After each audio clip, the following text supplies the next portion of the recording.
Hujan deras di sejumlah daerah di Tapanuli Tengah kembali dilanda banjir, saudara. Normalisasi sungai dan pembangunan tanggul darurat belum mampu menahan aliran air.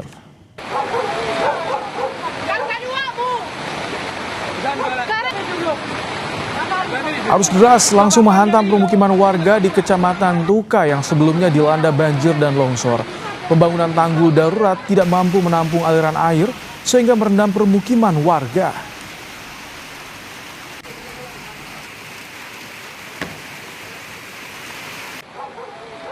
Sejak sore tadi, berkisar jam 5 atau jam 17 sore, hujan deras mengakibatkan daerah di Tapanuli Tengah yang sebelumnya terdampak banjir kembali mengalami banjir.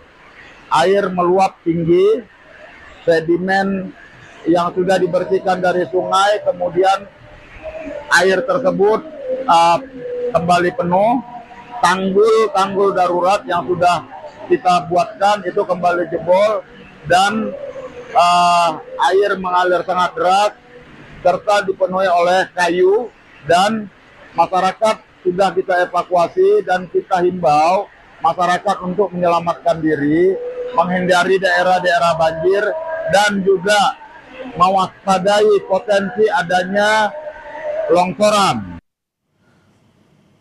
Situasi di malam hari, ketinggian air banjir juga sudah mulai surut. Sebelumnya pada Rabu siang arus deras langsung menghantam permukiman di Kecamatan Tuka yang sebelumnya dilanda banjir dan longsor.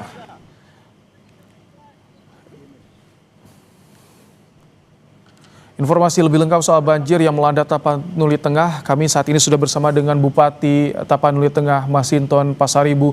Selamat malam, Bang Masinton. Ya, selamat malam, Bung. Bang Masinton, jadi bagaimana kondisi banjir di sana pada malam hari ini? Ya, kondisi di Tapanuli Tengah sejak sore tadi itu mengalami cuaca yang sangat ekstrim. Siangnya itu masih cerah. Kemudian sore menjelang jam 17 itu tiba mendung dan hujan sangat deras. Hujan yang sangat deras ini berakibat dengan banjir. Nah, wilayah-wilayah yang terdampak banjir, ya, terdampak bencana kemarin, kemudian mengalami banjir kembali. Dan itu juga sekarang kami sedang di daerah Lopian, yang itu sedimen sungainya belum sepenuhnya, baru 30%-nya dikeruk. Dan kemudian sekarang yang seperti yang saya jalanin ini adalah itu luapan air dari sungai dan airnya sangat deras.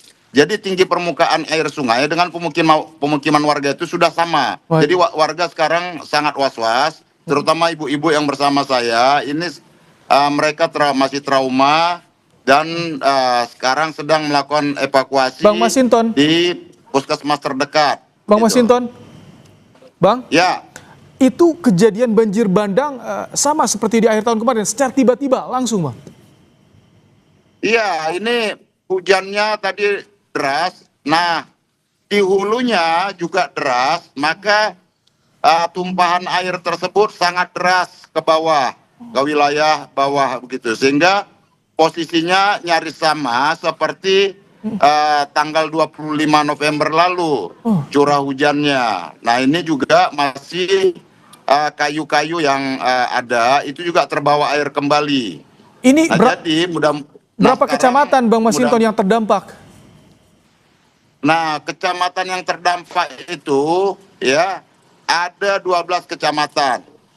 Nah, satu diantaranya ini selain Tuka ada di daerah Badiri, Kecamatan Badiri, kemudian ada Sibabangun, kemudian itu ada daerah Tapian Nauli, ada daerah Pandan dan lain sebagainya. Jadi malam ini kami juga sedang menyiapkan titik-titik evakuasi dan mengantisipasi jika terjadi hujan deras kembali malam ini. Nah, mudah-mudahan jangan lagi hujan. Amin. Tapi sekarang ibu-ibu sedang berkumpul bersama kami.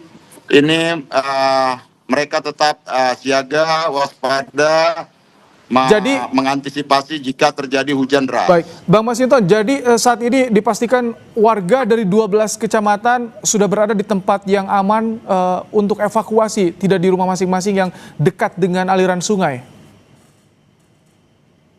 Iya, kita minta untuk lakukan evakuasi, baik itu melalui kecamatan, kelurahan maupun kepala desa untuk mengevakuasi warga, dan kami minta warga yang ada di sekitar, baik sekitar bantaran sungai maupun di daerah-daerah yang rawan longsor supaya mengantisipasi potensi adanya longsor seperti itu.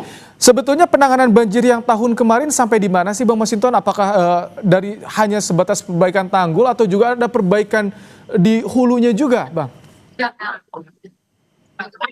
Kami masih sebatas melakukan pembuatan sedimen, pembersihan sedimen ya, baik dari sungai, pemukiman ya, karena dengan alat yang masih terbatas.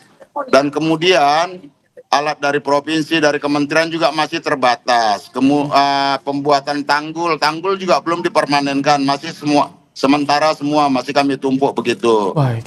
Jadi kalau ini dipercepat ya, dipercepat pengerjaan tanggulnya, itu akan bisa meminimalisir potensi resiko jika hujan. Nah sekarang proses penggalian sedimen dari sungai juga itu masih belum tuntas. Kemudian pembangunan tanggul juga belum.